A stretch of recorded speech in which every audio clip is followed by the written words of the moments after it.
The knock came at exactly midnight on Christmas Eve, 3 sharp raps that echoed through my empty apartment like gunshots in the silence. I'd been sitting in darkness, watching snow fall past my window, nursing a cup of cold tea, and trying not to think about all the places I wasn't welcome anymore. 23 years old, and I was spending Christmas completely alone for the 3rd year in a row. The Christmas lights from other apartments cast shadows across my walls, mocking reminders of the warmth and belonging that existed everywhere except here. I almost didn't answer. Who knocks at midnight on Christmas Eve? But something about the deliberate nature of those knocks made me set down my tea. My bare feet were silent on the cold floor as I approached the door, peering through the peephole. A man in military dress uniform stood in my hallway, snow still melting on his shoulders, holding an envelope in his white-gloved hand. My heart stopped. Military visits at odd hours meant one thing: death notifications. But I had no one left to lose. My father had been dead for 3 years, my mother gone when I was 12, and my step-family, well, they'd made it clear I wasn't family anymore. If you're wondering why someone like me ended up so alone, why my own family cast me out like yesterday's garbage, stay with me. Because what happened next changed everything I thought I knew about my father, my past, and the real reason I'd been systematically erased from my own family. Sometimes the greatest gifts come wrapped in mystery, delivered by strangers at the darkest hour. I opened the door with trembling fingers. The soldier was young, maybe 25, with kind eyes that seemed to hold secrets. "Miss Emma Hartley?" "Yes?" My voice came out as barely a whisper. "I have a delivery for you." He held out the envelope. It was thick, cream-colored, with my name written in handwriting I recognized but couldn't quite place. "I was instructed to deliver this to you at exactly midnight on Christmas Eve, 3 years after." He paused, checking a small card. 3 years after the death of Colonel James Hartley. My father. My legs nearly gave out. "That's impossible. My father he wouldn't have..." "Ma'am, I'm just following orders that were left 3 years ago. There's also this." He pulled out a small wooden box, worn and old, with brass corners tarnished by age. "I was told to wait while you read the letter, in case you have questions." I stared at him, then at the envelope, then back at him. "You want to come in?" He shook his head. "I'll wait here, ma'am. Take your time." With shaking hands, I closed the door and walked to my kitchen table, turning on the single lamp that provided the only light in my apartment. The envelope felt heavy, weighted with more than just paper. I slid my finger under the seal and pulled out several pages of my father's distinctive handwriting. "My dearest Emma," it began, and tears were already blurring my vision. "If you're reading this, then 3 years have passed since my death, and you've survived the worst of what I knew would come. I'm writing this letter 6 months before my deployment, knowing I won't come back, knowing what will happen to you after I'm gone. There are things I need you to know, things I couldn't tell you while I was alive, because it would have put you in danger. But now, after 3 years, certain legal statutes have expired, certain people have moved on, and it's finally safe for you to know the truth. First, I need you to understand that everything that happened after my death, Victoria throwing you out, your stepsisters taking everything, the lawyers telling you that you had no claim to anything, none of it was legal. But I knew it would happen, and I let it happen, because the alternative was worse. You'll understand when you finish reading this. You are not who you think you are, Emma, and neither am I. I had to stop reading, my hands shaking so badly I could barely hold the pages. Victoria was my stepmother, a woman my father had married when I was 15, bringing with her 2 daughters, Chloe and Madison, who were everything I wasn't. Beautiful, confident, cruel. They'd barely tolerated me while my father was alive, but after his death, the mask had come off completely.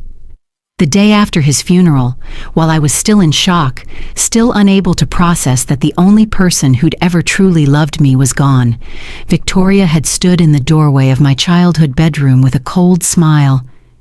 "You need to leave," she'd said simply. This house belongs to my daughters and me now. Your father left everything to us."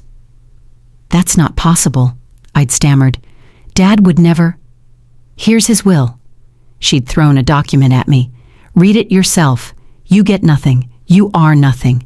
You were always just a burden he felt obligated to carry, and now that obligation has ended." Chloe had appeared behind her mother, my laptop in her hands.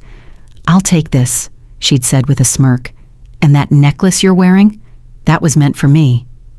The necklace, a simple silver chain with a compass pendant, had been my mother's. My father had given it to me after she died, told me to never take it off. But Chloe had ripped it from my neck, and when I'd tried to fight back, Madison had appeared with 2 security guards. "We've already called them," Victoria had said coolly. "You have 10 minutes to pack what you can carry, and Emma, if you try to contest this, if you make any trouble at all, I'll make sure everyone knows exactly what kind of person you really are, the daughter of a criminal. Oh yes, I know all about your mother's family. Your father thought he'd hidden it, but I found out. Would you like everyone else to know too?" I'd left with a single suitcase, in shock, in grief, with nowhere to go. My father's military pension, which should have come to me, went to Victoria. The house I'd grown up in, the car my father had bought me for my 18th birthday, my college fund, all of it disappeared into their hands. For 3 years, I'd survived on minimum wage jobs, living in this cramped apartment, eating ramen noodles and wondering why my father had abandoned me so completely, why he'd left me with nothing while giving everything to people who hated me. Now, staring at his letter, I continued reading. "Emma, your mother wasn't who you thought she was either. Sarah Hartley was a cover name. Your mother's real name was Sarah Volkov, and she was the daughter of one of the most powerful families in Eastern Europe.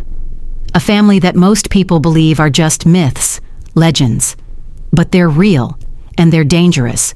And when your mother fell in love with me and ran away to America, she brought their secrets with her. When she died, it wasn't cancer, Emma. I'm sorry I lied to you all these years, but you were so young, and the truth would have destroyed you. Your mother was murdered by her own family because she refused to return home, refused to give them what they wanted. And what they wanted was you. You see, in your mother's family, the women carry something special in their bloodline. Every 3rd generation, a daughter is born who has the ability to read something called the Volkov cipher, a series of encrypted documents that contain the locations of wealth hidden by the family over 5 centuries. Art, gold, properties, Swiss bank accounts. Fortune beyond imagination. Your mother was supposed to be that daughter, but she couldn't read the cipher. Her family thought the bloodline had failed.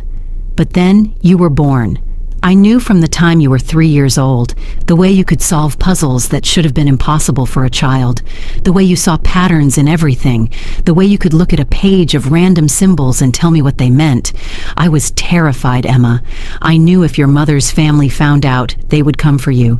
So I hid you in plain sight. I married Victoria specifically because she was so awful, so obviously money hungry, that no one would ever suspect you were anything special. Who would look for a hidden heiress in a girl being treated like Cinderella? The will that Victoria showed you was fake, but I arranged for it to look real. I needed you to disappear, to become nobody, to be so far beneath notice that the Volkov family would never find you. And it worked. For 3 years, you've been invisible, safe. But now it's time for you to claim what's really yours.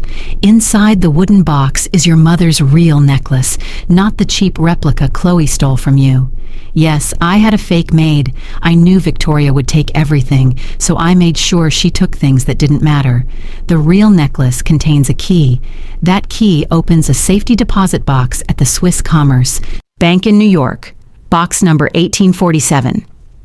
Inside that box, you'll find 3 things: the Volkov cipher, the legal documents proving your true identity, and contact information for a lawyer named David Sterling, who has been waiting for this day. But Emma, once you open that box, there's no going back. The moment you claim your inheritance, you'll be on the Volkov family's radar. They'll know you exist, And they'll come for you, not to hurt you. They need you alive to read the cipher, but to control you, to use you, unless you get to them first. You see, my darling daughter, your mother didn't just run away empty-handed. She took something with her, documents that prove the current head of the Volkov family, your uncle Dmitri, murdered his own father to take control. Documents that would destroy him if they came to light. Those documents are also in the safety deposit box. You have a choice to make.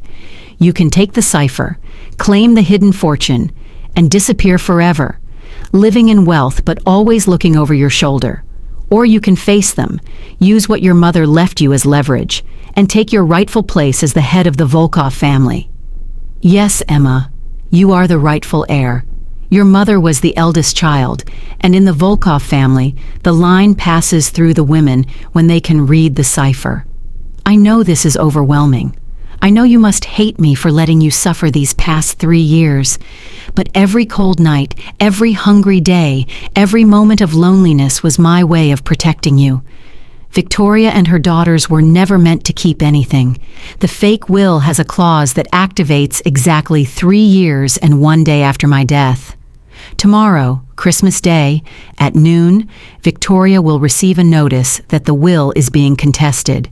She'll also receive notice that she's being investigated for fraud, theft, and forgery. You see, I've been recording everything from beyond the grave, every cruel word, every stolen item, every forged document. My lawyer, Mr. Sterling, has it all. But that's just the beginning. Emma, you are worth approximately $847 million. Your mother's family fortune, properly managed and hidden across the globe, has been waiting for you. But more than that, you are the last of an ancient bloodline, the keeper of secrets that kingdoms have fallen to protect. The soldier at your door is Lieutenant Marcus Webb. He's not just any soldier. He's part of a special unit that has been protecting you from afar for 3 years, making sure the Volkov family didn't find you while you were vulnerable. He can be trusted completely. He'll take you to Mr. Sterling when you're ready. One last thing, my dearest daughter. Your mother's final words to me before she died were about you. She said, "Tell Emma that being different isn't a curse. It's a crown waiting to be claimed." I never understood what she meant until now. You were never meant to fit in with Victoria and her daughters. You were never meant to be ordinary.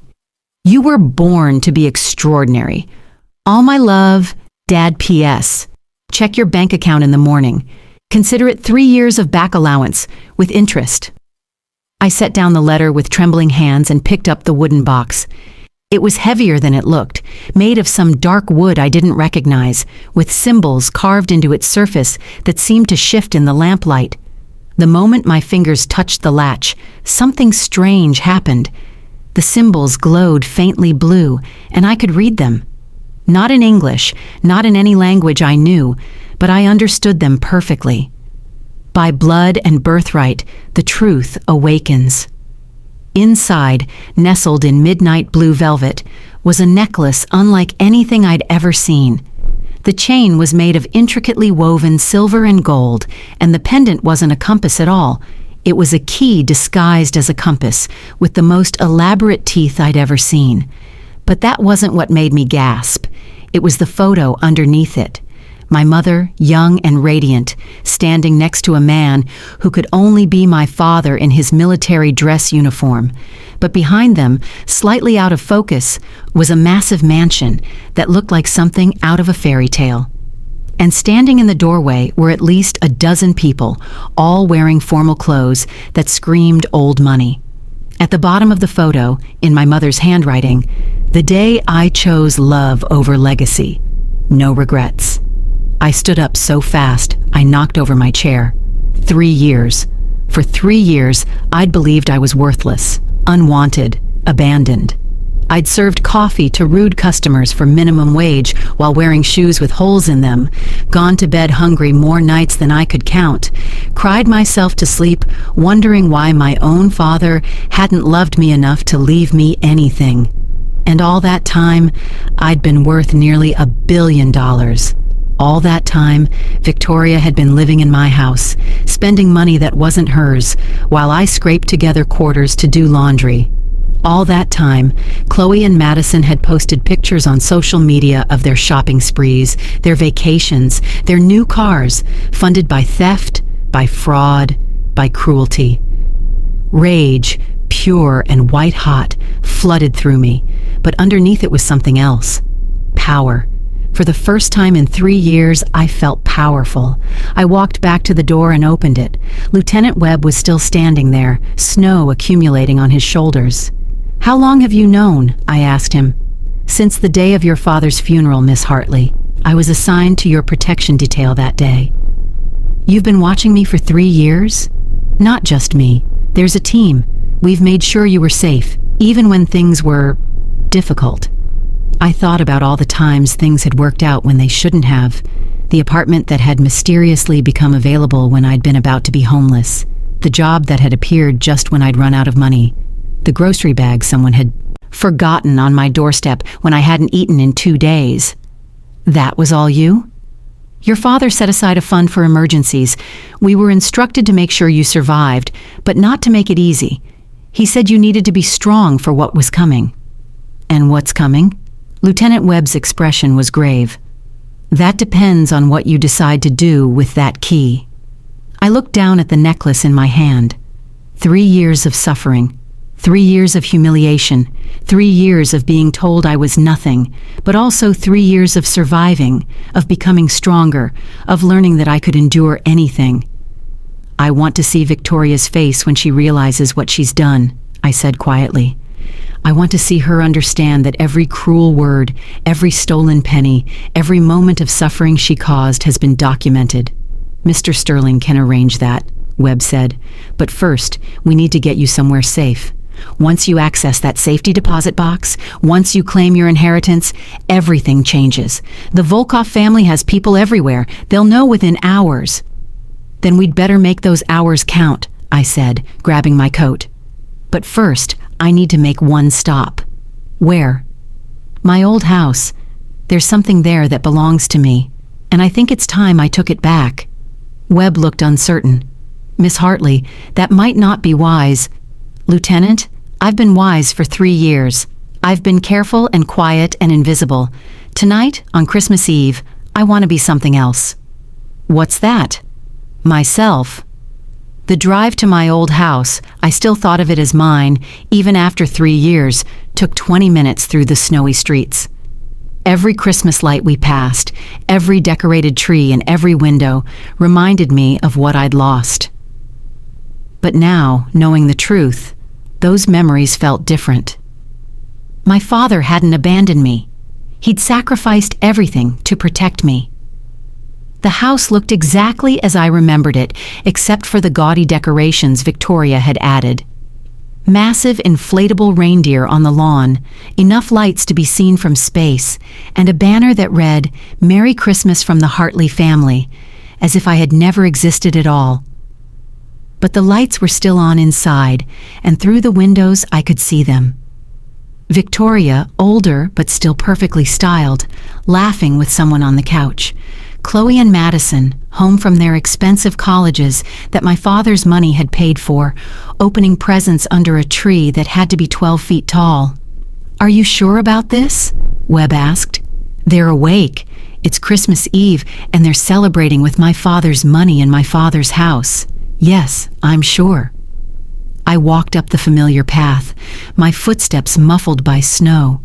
For a moment, I stood on the porch where I'd stood 1,000 times before, coming home from school, returning from dates, saying goodbye to my father for what I hadn't known would be the last time. Then I rang the doorbell. The laughter inside stopped. I heard footsteps, Victoria's voice saying, "Who on earth would be visiting at this hour on Christmas Eve?" The door opened, and there she was. Victoria Hartley, though she had no right to that last name. She was wearing a silk robe that probably cost more than I made in a month, and her face went from annoyed to shocked to something like fear in the span of 3 seconds. "Emma?" She practically whispered my name. "What are you doing here?" "Hello, Victoria," I've come for something that belongs to me." She started to close the door, but I put my foot in the way. "I don't think so. You see, I know about the cameras." Her face went white. "What cameras?" "The ones my father installed before he died. The ones that recorded every single thing you've done in this house for the past 3 years, including the conversation you had with your lawyer about forging my father's will. You're lying." "Room by room, Victoria, hidden in places you'd never think to look. My father was military intelligence, remember? He knew how to hide things in plain sight, like me." Chloe appeared behind her mother. "Mom, what's going on? Is that Emma?" She said my name like it was something disgusting she'd stepped in. 3 years ago, that tone would have hurt me. Now it just made me smile. "Hello, Chloe. Nice necklace." I touched the real one around my own neck, the one she'd never known existed. "Though I think you'll find the one you stole from me isn't worth quite what you thought it was." Madison joined them, and suddenly I was facing all 3 of them again, the same formation they'd used when they'd thrown me out. But this time, I wasn't a grieving 20-year-old girl. This time, I knew exactly who I was. "You need to leave," Victoria said, trying to regain her composure. "You have no right to be here." "Actually, I have every right. You see, in about," I checked my watch, 12 hours, "you're going to receive some very interesting legal documents. But I thought I'd give you a heads up, since it's Christmas and all." "What are you talking about?" "The will you showed me was fake. You knew it was fake because you helped create it. My father's real will, the one properly filed with the military and with his personal lawyer, tells a very different story. But here's the fun part. He knew you would try this, so he let you. He wanted you to reveal exactly who you were." "You're insane," Madison said, but her voice shook. "Mom, call the police." "Oh, please do," I said. "I'm sure they'd be very interested in what I have to say, especially since Lieutenant Webb here is a witness." Webb stepped into view, and Victoria's face went from white to gray. A military officer in full dress uniform standing on her doorstep on Christmas Eve was not a good sign. "Mrs. Hartley," Webb said formally, "or should I say Mrs. Coleman, since that's your legal name, you were never actually married to Colonel Hartley. That was another thing you forged." The silence that followed was beautiful. I could hear the Christmas music playing inside, Silent Night, providing an ironic soundtrack to Victoria's world crumbling. "That's impossible," she whispered. "Your marriage certificate was forged. My father knew it, but he needed you to think you'd fooled him. Every document you've filed, every account you've accessed, every penny you've spent, it's all fraud, and it's all been documented." Chloe grabbed her mother's arm. "Mom, what is she talking about?" But I wasn't done.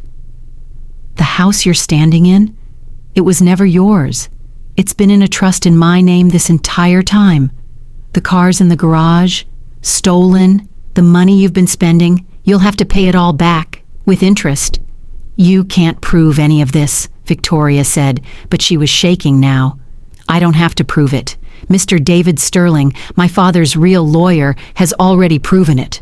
3 years of evidence, Victoria. 3 years of you being exactly who my father knew you were. A thief, a liar, and a fool. How dare you? How dare I?" I stepped closer, and for the first time in my life, Victoria stepped back. "You threw me out in the snow the day after my father's funeral. You took my mother's necklace off my neck. You told me I was nothing. You made me believe my own father didn't love me. How dare I? How dare you?" Madison was crying now, mascara running down her cheeks. "Mom, is this true? Is any of this true?" "Shut up, Madison!" Victoria snapped, and in that moment, her mask finally slipped completely. The loving mother act was gone, replaced by the cold, calculating woman she'd always been. "Here's what's going to happen," I said calmly. "You have 12 hours to pack your personal belongings, and I mean personal, not a single thing you bought with stolen money, and leave. If you're still here when the sheriff arrives at noon, you'll be arrested. The charges include fraud, forgery, theft, elder abuse, Oh yes, we have evidence of how you treated my father in his final months, and about a dozen other things that will ensure you spend the next decade in prison. You can't do this, Victoria said. We have nowhere to go. Funny, that's exactly what I said 3 years ago. You told me it wasn't your problem. So let me return the favor. It's not my problem. Chloe was sobbing now. Please, Emma, we're sorry. We didn't know... You didn't know what? That I was a human being who deserved basic kindness? That throwing someone out in the middle of winter with nothing was wrong? Or did you not know that karma is real and it was always going to come back for you? I turned to leave, then stopped. Oh, one more thing. Chloe, that necklace you're wearing, the one you stole from me, it's fake, worth about $30. My father had it made specifically for you to steal because he knew you would. The real one? I pulled the chain from beneath my coat, letting them see. The intricate metalwork, the way it seemed to glow with its own light. The real one is worth more than this house, more than everything you thought you stole. It's been in my mother's family for 500 years, and it's never been worn by a thief. Lieutenant Webb and I walked back to the car, leaving them standing in the doorway. As we drove away, I looked back one last time at the house where I'd grown up, where I'd been happy, where I'd learned what family meant, and then learned how quickly family could betray you. How do you feel? Webb asked. Like I'm finally awake, I said. But we're not done yet. Take me to the bank. It's 1 a.m. on Christmas Day. The bank won't be open. The Swiss Commerce Bank has a 24-hour vault access for certain clients. My mother was one of them, and now, so am I. The drive to New York took 2 hours through the snow. Webb made a call, and suddenly we had an escort, 2 black SUVs that appeared out of nowhere to flank us. Protection, he explained. Your father arranged for a lot of contingencies. The Swiss Commerce Bank looked like any other building from the outside, all glass and steel and modern architecture. But the moment I walked through the doors, everything changed. The night manager was waiting for us, an elegant woman in her 50s who looked like she'd been expecting me for years. Miss Volkoff, she said, and hearing my mother's real name, my real name, sent chills down my spine. We've been waiting for you. She led us down to the vault, through security measures that belonged in a spy movie. Retinal scanners, fingerprint readers, and finally, a massive vault door that looked like it could withstand a nuclear blast. Box 1847, she said, leading us through rows of safety deposit boxes to one that looked no different from the others. Your key, please. I removed the necklace and carefully inserted the key. It fit perfectly, and when I turned it, I heard a series of clicks that seemed to echo through the entire vault. The box was larger than I'd expected, and heavier. The manager helped me carry it to a private viewing room. I'll leave you alone, she said. Take all the time you need. Inside the box were 3 things, just as my father had promised. The first was a leather folder containing legal documents, birth certificates, death certificates, property deeds, bank account information. My real birth certificate listed my name as Emma Sarah Volkoff Hartley, and my mother's full name, titles, and heritage. According to these documents, I wasn't just wealthy. I was royalty. The Volkoff family weren't just rich, they were one of the oldest noble families in Eastern Europe, and my mother had been a princess, which made me a princess. A princess who'd been serving coffee and living on ramen for 3 years. The second item was another folder, this one containing the documents my mother had taken when she'd fled. Photos, financial records, and a signed confession from someone named Pavel stating that he'd helped Dmitry Volkoff murder his father on December 23, 1995. There were also photos of my uncle with various criminal figures, evidence of money laundering, and enough dirt to bury him completely. But it was the third item that took my breath away. The Volkoff cipher wasn't a document. It was a book, ancient and leather-bound, its pages filled with symbols that seemed to move and shift as I looked at them. The moment I touched it, the symbols stopped moving and arranged themselves into words I could read. It wasn't just a list of hidden wealth. It was a history. 5 centuries of the Volkov family, their rises and falls, their secrets and shames. And on the last page, written in my mother's hand, was a message. My darling Emma, if you're reading this, then your father kept his promise and kept you safe. I'm sorry for all the pain my leaving has caused you, but know this, you are not bound by the chains of our family's past. The cipher is yours to use as you wish. You can claim the fortune and disappear, living free from the Volkov name. Or you can return and claim your throne, changing our family's legacy from within. The choice is yours, but whatever you choose, know that you were loved. You were always loved. Your mother. I sat back, overwhelmed. In the span of 2 hours, I'd gone from being nobody to being somebody, from having nothing to having everything, from being abandoned to being protected. There was a knock on the door, and Webb entered. Miss Hartley, there's something you should know. We've been monitoring communications, and the Volkov family knows you've accessed the vault. They're already mobilizing. How long do I have? Maybe 6 hours before they arrive in New York. 6 hours to decide the rest of my life. 6 hours to choose between freedom and family, between running and fighting, between being Emma Hartley, nobody, and Emma Volkov, princess.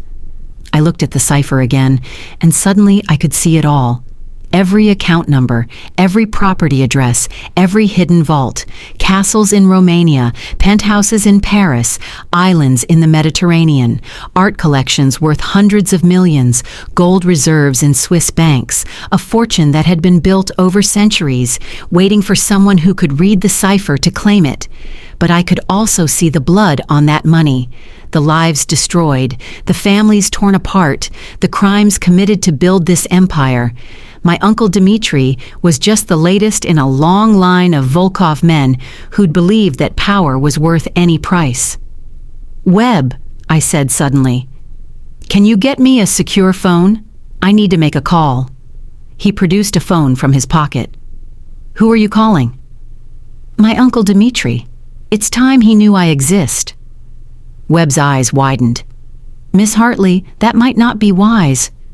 My father spent 3 years making me invisible to protect me. But I'm done hiding. I'm done being afraid. And I'm done letting other people control my story. I dialed the number from the documents. It rang 3 times before a gravelly voice answered in Russian. Da? Uncle Dmitri, I said in perfect Russian, a language I didn't even know I spoke until the words came out. This is Emma, Sarah's daughter, your niece. The silence on the other end was deafening. Then, impossible. Sarah had no children. Sarah had me, and I have the cipher. I also have some very interesting documents about what you did to grandfather. Should I send them to the International Criminal Court, or would you prefer to discuss this in person? You don't know who you're threatening, little girl. Actually, I do. You're Dmitry Alexander Volkov, age 58, currently wanted in 3 countries for money laundering. You have 4 ex-wives, no children, and a cocaine problem that's cost you nearly $1 million in the last year alone. You've been searching for the cipher for 20 years, and you've killed 6 people trying to find it. Did I miss anything? Another silence. What do you want? Everything, I said simply. I want everything that's mine by birthright. The family fortune, the properties, the titles, all of it. And in exchange, I won't destroy you. You're a child. You know nothing about our world. I know enough. I know the cipher can only be read by the women in our bloodline, and only every 3rd generation.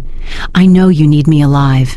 I know you've been bleeding the family fortune dry with your incompetence, and without the hidden reserves in the cipher, you'll be bankrupt within 2 years. So here's my offer. Abdicate as head of the family, transfer all authority to me, and I'll let you retire to that villa in Spain you bought with grandfather's blood money. Refuse, and I'll release everything to the authorities and the media. You have 1 hour to decide. I hung up before he could respond. Webb was staring at me. How did you know all that? About his debts and the murders? I held up the cipher. It's all in here. Every crime, every secret, every hidden truth. The women who could read this weren't just looking at account numbers. They were looking at the family's soul, and it's darker than you can imagine. My phone, my regular phone, the cheap one I'd bought at a convenience store, suddenly rang. Unknown number. Hello? Emma. The voice was young, female, and scared. Emma Hartley? Who is this? My name is Natasha Volkov. I'm your cousin, Dimitri's niece through his brother. Please don't hang up. What do you want? To warn you. Dimitri's already sent people to New York, but not to negotiate, to take you by force. He thinks if he has you, he can force you to read the cipher for him. Why are you warning me? Because he killed my father the same way he killed grandfather, because I've been waiting 20 years for someone strong enough to stand up to him, and because, Sarah, your mother, she saved my life once when I was a child. She stood up to Dimitri when he was hurting me, and he nearly killed her for it. That's why she ran. Not because she was afraid for herself, but because she was pregnant with you and she knew what he would do to you if he found out you could read the cipher. I felt my heart racing. Another piece of the puzzle, another layer of truth. Where are you now? I asked. Moscow, but I can be in New York in 10 hours. I have others with me, family members who are tired of Dimitri's reign. We'll support you if you're serious about taking him down. How do I know I can trust you? You don't. But Emma, you're going to need allies. The cipher isn't just about money, it's about power. And there are people in our family who've been waiting for the right person to wield that power. Your mother was supposed to be that person, but she chose love over duty. Maybe you can be both. I looked at Webb, who nodded slightly. All right, come to New York. But Natasha, if this is a trap, it's not. I swear on your mother's grave. She was the only person in our entire twisted family who ever showed me kindness. I won't betray her daughter. The line went dead. I sat back, trying to process everything. In the span of 3 hours, I'd gone from being alone on Christmas to being at the center of an international power struggle. We need to move, Webb said. If Dimitri's people are coming, let them come. I said, surprising myself with my own confidence. I'm done running. My father made me hide for 3 years to keep me safe, but I'm not that scared girl anymore. I've survived poverty, humiliation, and abandonment. What's a few Russian mobsters compared to that? Webb actually smiled. Your father would be proud, but we still need to be smart about this. I've called in reinforcements, people your father trusted. We'll keep you safe. I don't want to be safe, I said, standing up and putting the cipher and documents back in the box. I want to be free, and the only way to be free is to face this head on. We left the bank as dawn was breaking over New York, Christmas morning painting the sky in shades of pink and gold. The city was quiet, most people still asleep or just starting to open presents. Normal people with normal lives and normal problems. I'd never be normal again. Webb drove us to a hotel. Not the kind I could have afforded yesterday, but the kind where the lobby looked like a palace and the staff addressed everyone as sir or madam. He'd booked the penthouse suite under an assumed name, and as I walked into a living room bigger than my entire apartment, I felt the surreal nature of my situation hit me again. There are clothes in the bedroom, Webb said. Your size. Your father arranged for a wardrobe to be purchased and stored for when this day came. I walked into the bedroom and found a closet full of designer clothes, not flashy or ostentatious, but quality. The kind of clothes that whispered money rather than shouting it. I pulled out a black dress that probably cost more than I'd made in the last 6 months and held it up to myself in the mirror. The girl looking back at me was different than the one who'd answered the door at midnight.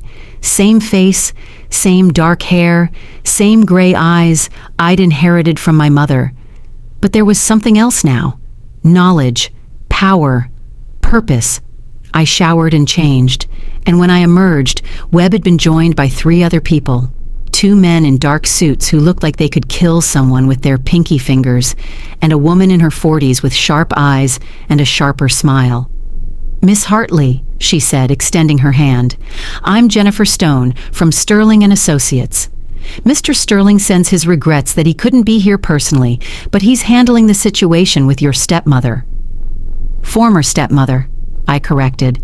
"She was never legally married to my father." "Quite right. I've been instructed to inform you that as of 6 o'clock this morning, Victoria Coleman and her daughters have vacated your father's house.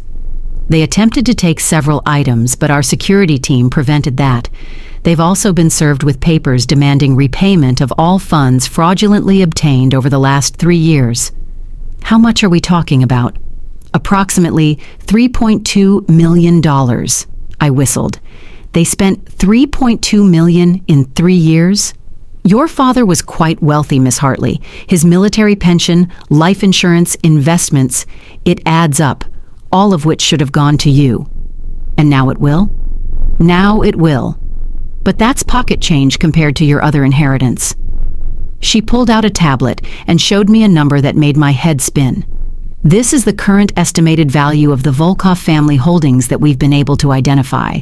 This doesn't include whatever's hidden in the cipher." That's not possible. "Your mother's family has been accumulating wealth for 500 years, Miss Hartley. Compound interest is a powerful thing." A phone rang. The secure phone Webb had given me. Unknown number. "Hello?" "You have some nerve, little girl." Dimitri's voice was cold as Siberian winter. "You think you can threaten me? You think you can take what I've spent my entire life building?" "I think I can take what was never yours to begin with," I replied calmly. "The cipher chose me, Uncle, not you. The family legacy belongs to the one who can read it, and that's me. I have men outside your hotel right now." I walked to the window and looked down. Sure enough, there were black SUVs parked outside, men in dark coats standing beside them. "I see them," I said, "and they can see me." I stood directly in front of the window, making sure they could see me clearly. Then I held up the cipher. "This is what you want, isn't it?" I said into the phone. "The key to everything. Too bad you can't read it. Too bad you'll never be able to read it. Because even if you took me, even if you tortured me, I'd die before I gave you a single account number. You're just like your mother, stubborn and stupid." My mother was brave. She walked away from billions of dollars because she refused to be controlled by you. And now I'm going to do something she never could. I'm going to take it all away from you. "You're making a mistake, Emma. You don't understand our world. You don't understand the price of power. I understand that you murdered your own father. I understand that you've spent 20 years running the family into the ground. And I understand that your time is over. Your men will do nothing. Because if anything happens to me, every document proving your crimes gets released automatically. Mr. Sterling has arranged it all. Dead man's switch, I think they call it. So go ahead, Uncle. Make your move. But know that if you do, you'll be signing your own death warrant." There was a long pause. Then, "What do you want?" "I told you. Everything. Full control of the family. All assets transferred to me. Your complete and total abdication. And if I refuse?"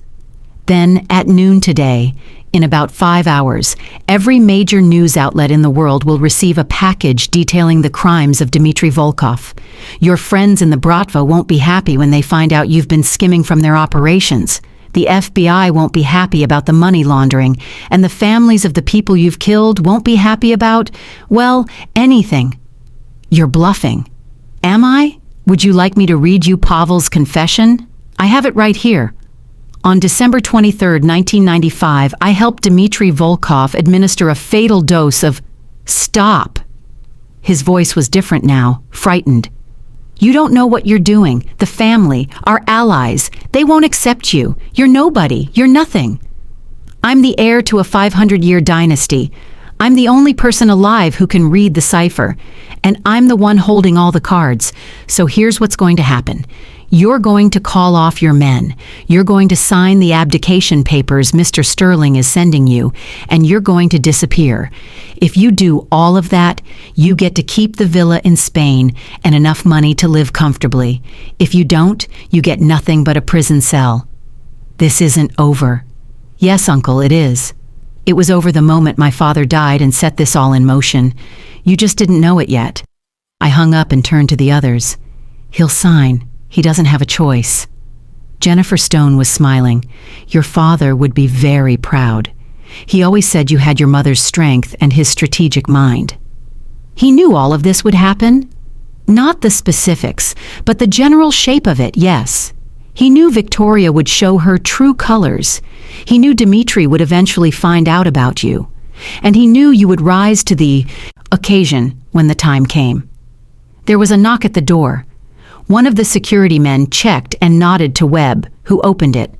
A woman walked in, tall, blonde, elegant in the way that only Eastern European women can be.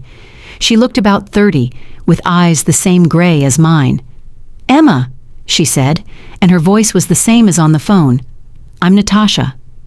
She was beautiful in an intimidating way, all sharp cheekbones and perfect posture. But there was something in her eyes, a sadness, a weariness that spoke of years of disappointment. "You came," I said. "I said I would, and I brought proof of my intentions." She pulled out a folder and handed it to me. Financial records showing every crime Dimitri has committed in the last 5 years, including the murder of my father. I looked through the papers. It was all there, enough to bury Dimitri 10 times over. "Why?" I asked. "Why help me?" "Because your mother was the only person who ever stood up for me. When I was 7, Dimitri was drunk and angry, and he started hitting me. Your mother stepped between us. She was pregnant with you at the time, and he hit her so hard she fell down the stairs. That's when she decided to run. She couldn't protect me, but she could protect you. I never knew. There's a lot you don't know about your mother. She wasn't just brave, she was brilliant. She could have ruled the family with an iron fist, but she chose love instead. She chose your father. She chose you. And for 20 years, I've been waiting for her daughter to come back and finish what she started. Which is? Destroying the old ways, making the Volkov family into something more than a criminal empire. Your mother had plans, legitimate businesses, charitable foundations, using the family's wealth to actually help people instead of hurt them. But she never got the chance to implement them. And you think I can? I think you're the only one who can. You have the cipher. You have the legal right. And from what I've seen today, you have the courage. My phone rang again. Jennifer Stone answered it, listened for a moment, then smiled. Dimitri signed the papers. As of this moment, you are officially the head of the Volkov family. I sat down, suddenly overwhelmed. In less than 12 hours, I'd gone from being nobody to being the head of one of the most powerful families in Europe, from having nothing to having everything. There's more, Natasha said. The family is gathering. When word gets out that Dimitri has abdicated, they'll all want to meet you, to test you, to see if you're worthy. When? New Year's Eve. It's tradition. The family always gathers on New Year's Eve at the main estate in Romania. This year they'll be gathering to meet their new leader. A week from now. A week to prepare. A week to learn everything you need to know. I'll help you. There are others who will help too. Family members who've been waiting for change. I stood up and walked back to the window. Dimitri's men were leaving, their SUVs pulling away one by one. The threat was over, at least for now. But as I stood there, looking out at the city waking up on Christmas morning, I thought about Victoria, Chloe, and Madison. They were probably in some cheap motel right now, trying to figure out what had happened to their perfect lives. Part of me felt satisfied, vindicated. They'd gotten what they deserved. But another part of me, a part that sounded like my father, whispered that revenge wasn't the same as justice. "Jennifer," I said, turning around, "the money Victoria stole, when we recover it, I want a portion set aside." "For what?" "For them. Not much, but enough to start over. Enough to find apartments, get jobs, build new lives." Everyone stared at me. "They destroyed your life," Webb said. "Why would you help them?" "Because my father loved Victoria once, even if that love was based on a lie. Because Chloe and Madison are products of their mother's greed, and maybe they can learn to be better. And because I refuse to become like Dimitri, crushing everyone who ever wronged me." "That's remarkably generous," Jennifer said. It's strategic, I corrected. They'll have to sign agreements never to contact me, never to speak about our family, never to cause trouble again. In exchange, they get a second chance. It's more than they gave me, but I'm not them. Natasha was smiling. You really are Sarah's daughter. She would have done the same thing. Tell me about her, I said. Tell me about my mother. The real her, not the sick woman I remember, or the saint my father described. So Natasha did. For the next 3 hours, as Christmas morning turned into afternoon, she told me stories about Sarah Volkov, the brilliant girl who could speak 7 languages by age 10, the rebellious teenager who once stole Dimitri's car and drove it into a lake because he'd hurt someone she cared about, the young woman who'd fallen in love with an American soldier and chosen happiness over duty. She used to say that love was the only rebellion worth dying for, Natasha said. Dimitri never understood that. He thought power was everything. But your mother knew better. She knew that power without love is just tyranny. And what about my father? How did they meet? At a diplomatic party in Prague. Your father was there as military attaché, your mother as a representative of the family. She was supposed to be gathering intelligence on American military operations in Eastern Europe. Instead, she spent the entire night dancing with him. Dimitri was furious. Love at first sight? Love at first dance, she used to say. Your father was different from the men she knew. Honest, kind, honorable. He didn't care about her money or her family name. He just cared about her. And she gave up everything for him. She gave up nothing that mattered. That's what she told me. The night she left. I'm not losing anything, Natasha. I'm gaining everything. I thought about that as I looked around the penthouse suite, at the designer clothes and the legal documents and the cipher that could unlock billions in hidden wealth. My mother had walked away from all of this for love, and she'd been happy. I remembered that much. Before she got sick, she'd been happy. What happens now? I asked Jennifer. Legally, I mean. What do I actually own? She pulled up lists on her tablet. The family seat in Romania, a castle that's been in the family for 400 years, estates in Russia, France, Italy, and England, approximately 24 companies ranging from shipping to technology, art collections in various museums around the world, and that's just what we know about. The cipher presumably contains more. And what about the illegal stuff? The money laundering, the connections to organized crime? That was mostly Dimitri's doing. The legitimate businesses are actually quite profitable. With proper management, you could extract the family from criminal enterprises entirely within a few years. That's the plan, I said. I won't be a crime boss. I won't rule through fear. If I'm going to do this, I'm going to do it right. My phone buzzed with a text from an unknown number. I opened it and found a photo. Victoria, Chloe, and Madison standing outside a rundown motel, their fancy clothes wrinkled, their faces streaked with tears. The message read, "Look what you've done. Happy?" It was from Chloe's phone. Somehow she'd gotten my number. I texted back, "Check your mother's bank account." 30 seconds later, my phone rang. "What did you do?" Chloe's voice was shocked. "I transferred $50,000 to your mother's account. Enough for deposits on apartments, some new clothes, maybe a used car. It's a gift, a one-time gift." "Why?" Her voice broke. "Why would you do that after everything we did?" "Because I'm not you," I said simply. "Because hatred is heavy, and I'm tired of carrying it. Take the money, start over, and never contact me again. Those are the terms." "Emma, Goodbye, Chloe." I hung up and blocked the number. That chapter of my life was over. "You're too kind," Natasha said. "No, I'm free. There's a difference."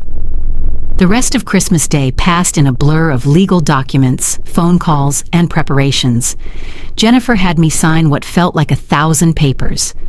Natasha introduced me via video call to other family members who supported the change in leadership. Webb coordinated with his team to ensure my security.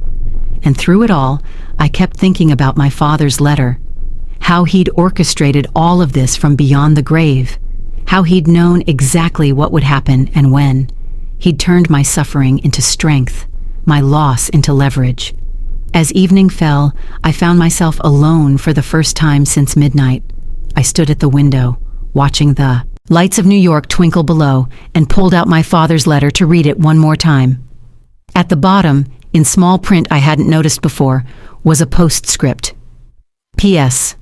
Emma, if you're reading this on Christmas Day as I planned, then look in the bottom of the wooden box. There's one more gift. I grabbed the box and felt around the velvet lining until I found a small catch. The false bottom popped open, revealing another envelope and a small key. The envelope contained a single sheet of paper with an address in New York and the words, "Your mother wanted you to have this when you were ready." The address was only a few blocks away. Without telling anyone, I slipped out of the hotel and walked through the Christmas evening streets.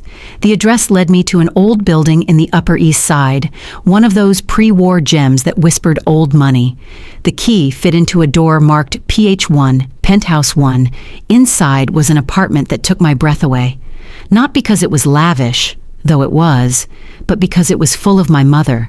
Photos I'd never seen covered every surface. Her artwork hung on the walls. Her books filled the shelves, and on the mantel was a letter in her handwriting. "My darling Emma, if you're reading this, then you've discovered who you really are. You've faced Dimitri, claimed your birthright, and probably saved the family from destroying itself. I knew you would. Even when you were 3 years old, I could see the strength in you. This apartment has been yours since the day you were born. I bought it with money I earned myself, not family money, so no one could ever take it from you. It's been maintained by a trust your father didn't even know about, waiting for this day. This is your sanctuary, your true home. The place where you can be yourself, not the heir to the Volkov fortune or the girl who survived Victoria's cruelty, but just Emma. I'm sorry I had to leave you. I'm sorry I couldn't see you grow into the remarkable woman I knew you'd become. But know that every choice I made was to protect you, to give you the chance to choose your own path. The cipher is a burden as much as a blessing.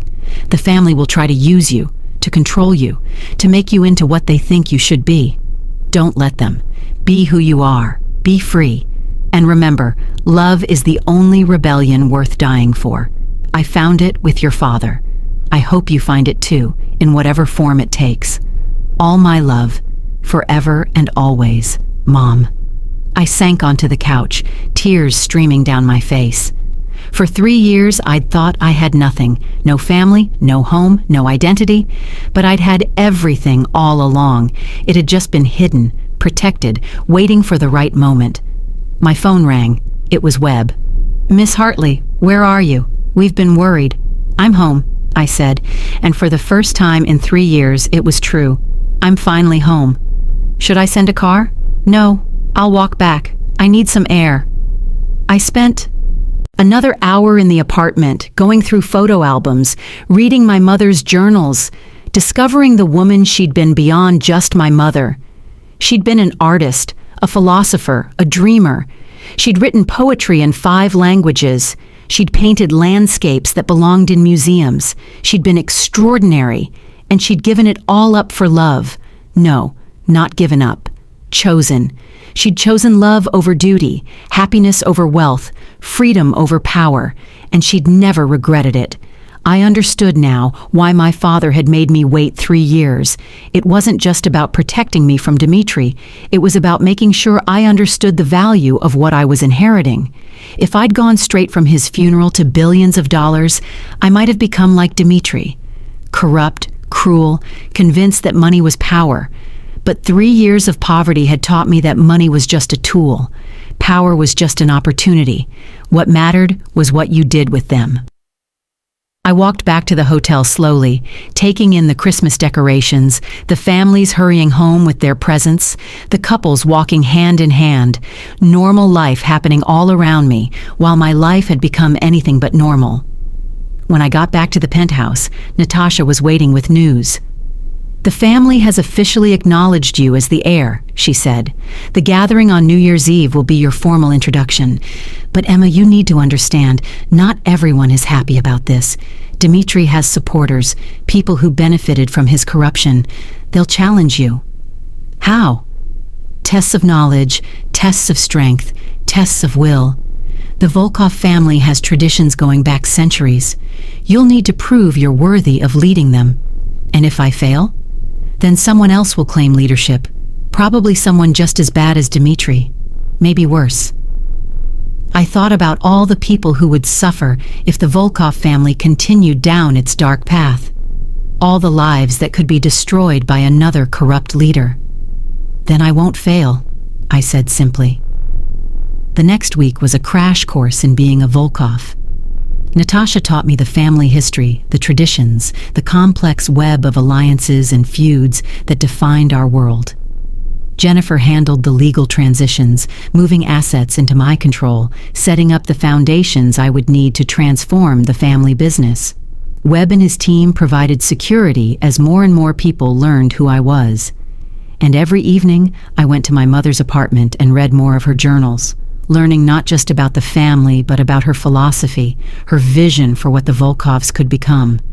Power corrupts, she'd written, unless it's balanced by love, tempered by humility, and directed toward justice. The Volkov family has forgotten this. Perhaps my daughter will remember. On New Year's Eve, I stood in front of a mirror in my mother's apartment, wearing a dress she'd worn to her last family gathering. A deep burgundy gown that made me look older, more regal, more like the princess I apparently was. Natasha stood behind me, adjusting the family jewels around my neck.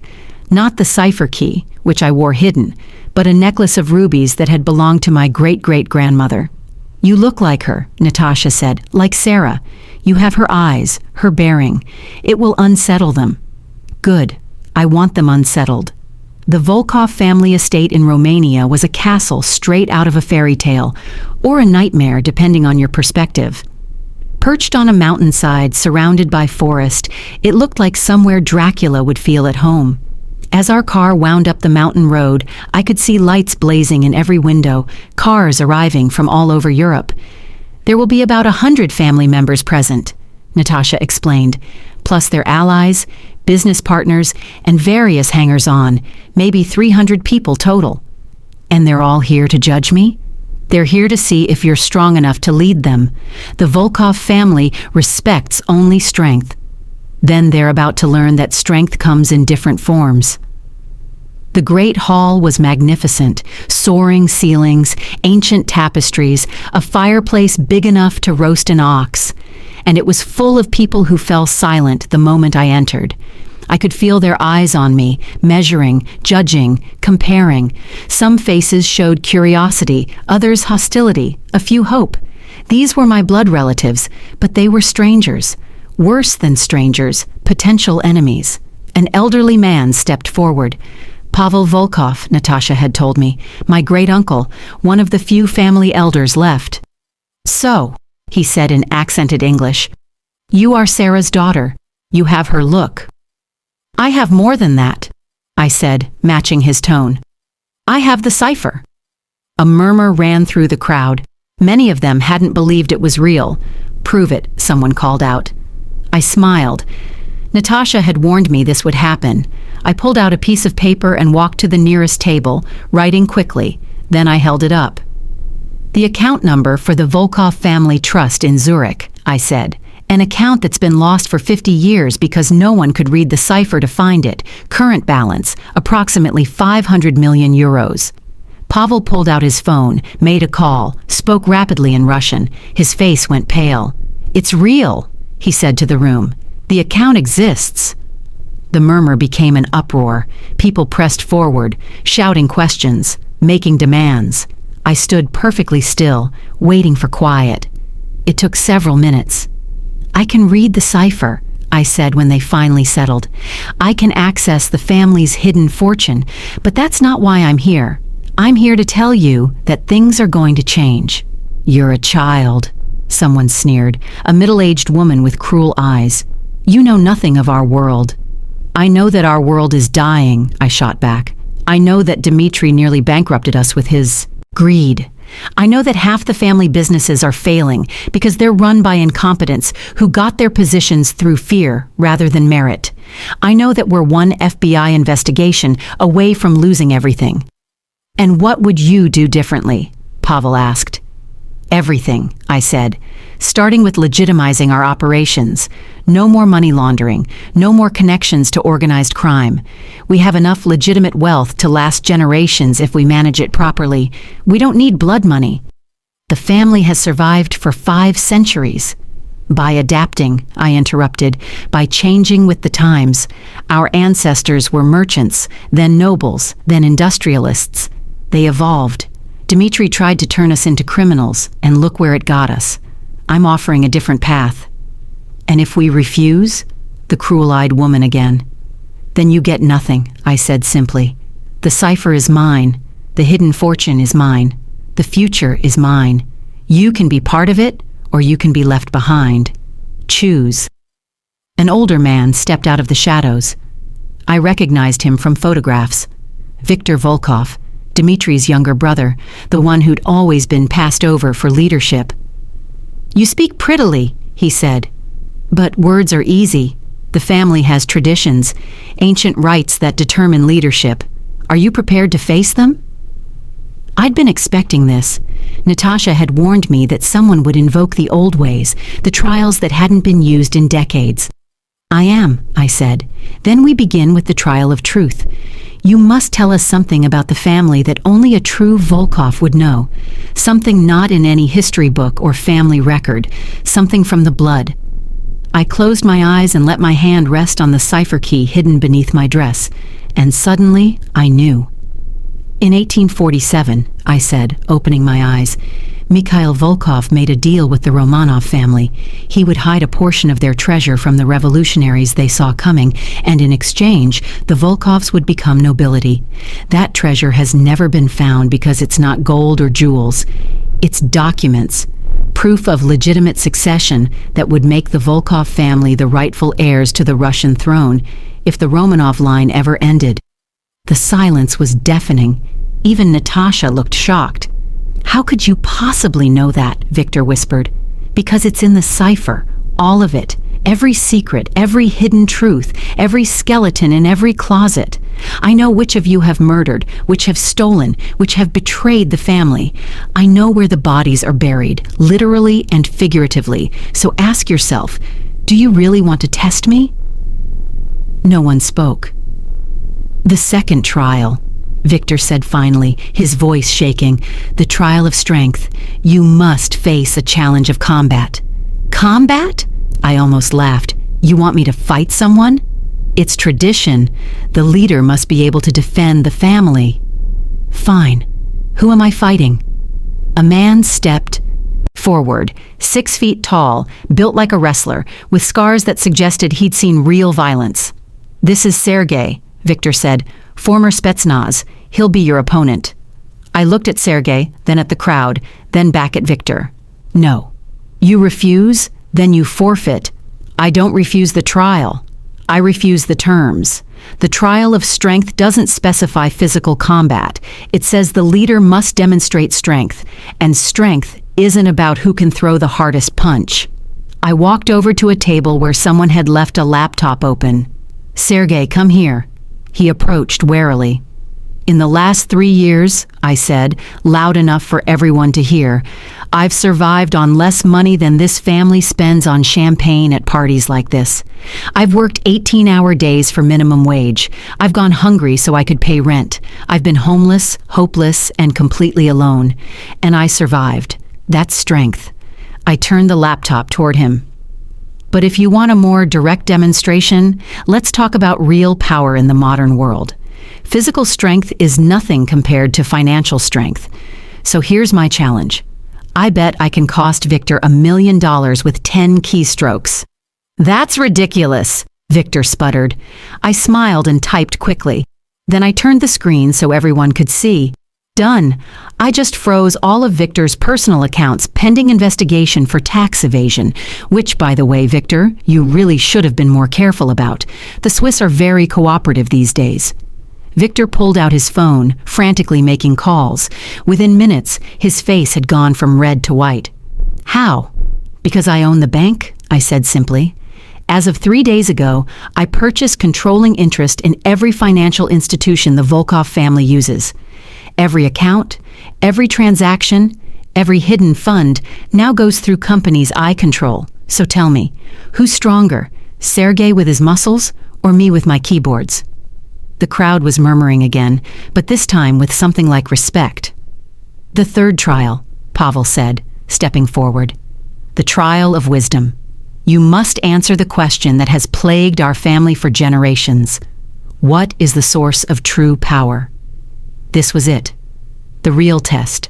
Not of my knowledge or my strength, but of my philosophy. My vision for what the family could become. I thought of my mother's journals, of my father's sacrifice, of 3 years of suffering that had taught me more than any amount of money ever could. True power, I said slowly, isn't fear. It isn't money. It isn't violence or intimidation or control. True power is the ability to change lives for the better, to lift people up instead of crushing them down, to create instead of destroy. Pretty words, someone called out. But the world doesn't work that way.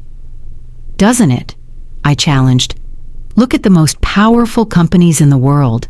They're not the ones that exploit and destroy. They're the ones that innovate, that create value, that make people's lives better. Look at the most powerful leaders in history. They're not the tyrants who ruled through fear. Those always fall. They're the ones who inspired, who united, who built something lasting. I walked to the center of the room, making eye contact with as many family members as I could. For 500 years, the Volkov family has survived by being predators, but predators eventually run out of prey.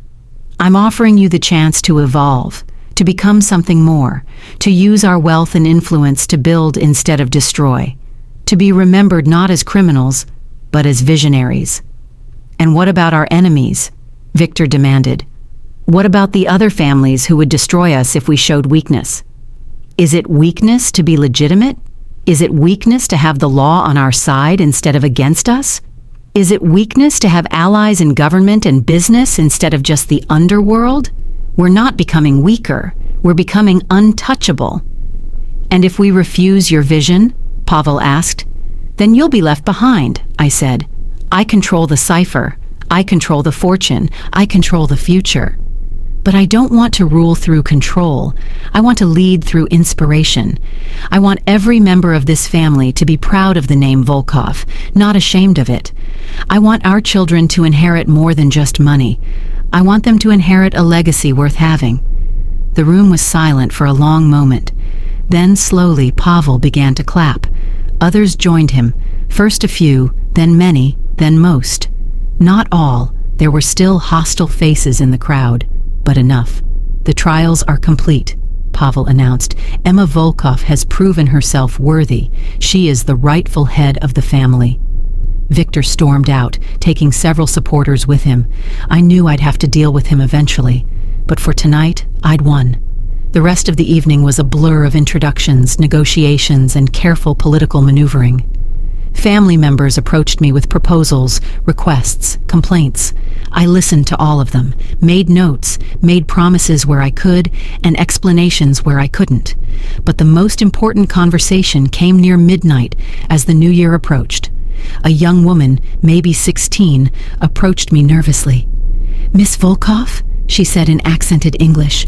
"I'm Anna. I'm Victor's daughter." I tensed, expecting trouble. But her eyes were sincere, even frightened. "What can I do for you, Anna? I wanted to warn you. My father, he's not going to accept this. He's already making plans. He thinks if something happens to you, the family will turn to him. And you're telling me this why? Because I believe in what you said, about building instead of destroying, about being proud of our name. I don't want to grow up in a family of criminals. I want to be something more." I studied her face, so young, so hopeful. She reminded me of myself at that age, before life had gotten complicated. "Thank you for the warning," I said. "And Anna, When I restructure the family businesses, I'm going to need people I can trust. People who believe in the future, not the past. Would you be interested in an internship, learning the legitimate side of business?" Her face lit up. "Really? Really? We're going to need a new generation of Volkovs who understand that power doesn't have to be cruel." As midnight approached, I found myself on a balcony overlooking the Romanian mountains. Natasha joined me, bringing 2 glasses of champagne. "You did well," she said. "Better than I expected. You've won over most of them, but not all. There will always be holdouts. People like Victor who can't imagine a different way, but you've got the majority. That's what matters. My mother tried to change things and ended up having to run for her life. Your mother didn't have the cipher. She didn't have the leverage you have, and she didn't have 3 years of suffering to forge her into steel." Fireworks began exploding over the mountains as midnight struck. A new year beginning, a new era for the Volkov family. "Happy New Year, Emma," Natasha said, raising her glass. "Happy New Year," I replied, but I was thinking about more than just the calendar changing. 3 years ago, I'd lost everything. My father, my home, my identity, my sense of self-worth. I'd been broken down to nothing, forced to rebuild myself from scratch. But that breaking had been necessary. If I'd inherited all of this at 20, fresh from grief, I would have been destroyed by it. I would have become another Dmitri, corrupted by power I didn't understand. Instead, my father had given me the greatest gift possible, the chance to discover who I really was when everything else was stripped away. And what I'd discovered was that I was stronger than I knew, more resilient than I believed, more capable than anyone had imagined. The next months were a whirlwind of change. I moved the family headquarters from Romania to New York, much to the horror of traditionalists. I began the slow process of extracting our businesses from criminal enterprises, reinvesting in technology, renewable energy, and healthcare. I set up foundations to help young women who'd been displaced or abandoned, remembering my own years of struggle. Victor tried to move against me twice. The first time, he attempted to have me kidnapped. Webb's security team prevented it, and I had Victor arrested for conspiracy. The second time, he tried to turn the family against me by revealing certain unsavory details about my mother's past. I countered by revealing his own crimes, documented in the cipher, and offering him a choice: exile or prison. He chose exile. But the most satisfying moment came 6 months after that Christmas Eve, when everything changed.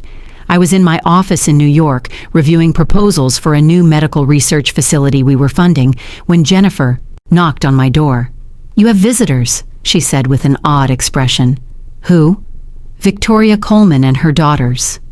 I hadn't heard from them since Christmas Day, when I'd sent them the money. I'd kept tabs on them, of course. They were living in a small apartment in New Jersey, working retail jobs, living normal lives for the first time. "Send them in," I said, curious. They entered nervously, so different from the imperious women who'd thrown me out 3 years earlier. Victoria had aged 10 years in 6 months.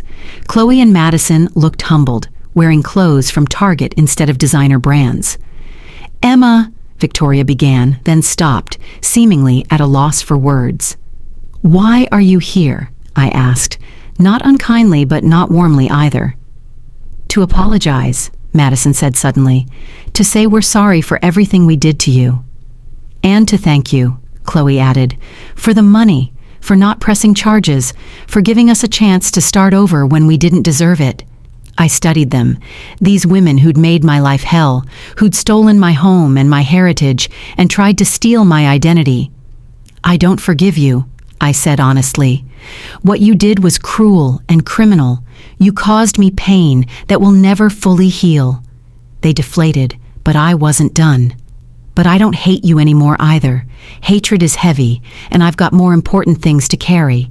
You're living with the consequences of your choices, just as I lived with the consequences of mine. That's justice enough." "We know," Victoria said quietly. "We know we can never make it right, but we wanted you to know that we understand now what we took from you, what we did, and we're sorry." "Apology noted," I said. "Now, if you'll excuse me, I have work to do." They left, and I never saw them again. But something in me eased that day, some last bit of anger finally letting go. A year after that Christmas Eve, I stood in my mother's apartment, reading her journals one more time. I'd learned so much about her, about myself, about the nature of power and family and love. My phone rang. It was Natasha. "The last of Dimitri's operations have been shut down," she reported. "We're completely legitimate. Every business, every investment, every account." "Good. And the family?" "Thriving. Profits are up 30%. The foundations have helped thousands of people. The Volkov name is becoming associated with innovation and philanthropy instead of crime. My mother would be proud. Your father, too. You've accomplished everything they dreamed of and more." After I hung up, I walked to the window and looked out at the city. Somewhere out there, a young woman might be suffering like I had suffered, alone and afraid and believing she was worthless. But maybe, through the foundations I'd set up, through the changes I'd made, her story would have a different ending. The cipher key hung around my neck, no longer hidden but worn proudly. It had unlocked more than just bank accounts and hidden treasures. It had unlocked my true self, my potential, my purpose. 3 years of suffering had been the price of this power. But perhaps that suffering had been the point. Perhaps my father had known that true strength couldn't be inherited, only earned. That wisdom couldn't be taught, only learned through experience. That power without struggle was just privilege, but power born from struggle was transformation. I thought about that soldier showing up at my door on Christmas Eve, changing everything with a single letter. I thought about the choice my mother had made to run, and the choice I'd made to stay and fight. I thought about Victoria and her daughters, living ordinary lives and perhaps learning ordinary virtues. I thought about the Volkov family, slowly transforming from predators to protectors. And I thought about myself, Emma Volkov, formerly Emma Hartley, formerly nobody. The girl who'd been alone on Christmas Eve, who'd opened her door to a stranger and discovered she was anything but alone. The girl who'd learned that sometimes the greatest gifts come wrapped in suffering, that sometimes you have to lose everything to find out who you really are. The sun was setting over New York, painting the sky in shades of gold and crimson. Somewhere, another young woman was probably facing her own trials, her own struggles, her own moment of truth, and maybe, just maybe, she'd find the strength to overcome them. Because if I'd learned anything in this journey, it was this. We all have a cipher inside us, a hidden truth waiting to be unlocked. We all have power we don't know about, strength we haven't discovered, potential we haven't reached. Sometimes it takes losing everything to find it. Sometimes it takes a stranger at the door on Christmas Eve. Sometimes it takes 3 years of suffering to prepare us for our destiny. But it's there, always there, waiting for us to be brave enough to claim it. My name is Emma Volkov. 3 years ago, I was nobody. Today, I'm the head of one of the most powerful families in Europe. But more than that, I'm free. Free from hatred, free from the past, free to create a future worth having. And it all started with a knock on my door on Christmas Eve, when a soldier appeared with a letter from my father, and everything I thought I knew about myself turned out to be just the beginning of the story. The real story, the one about love being the only rebellion worth dying for, about power being the ability to lift others up, about family being more than blood, and legacy being more than money. That story was just beginning. And I couldn't wait to see how it would end.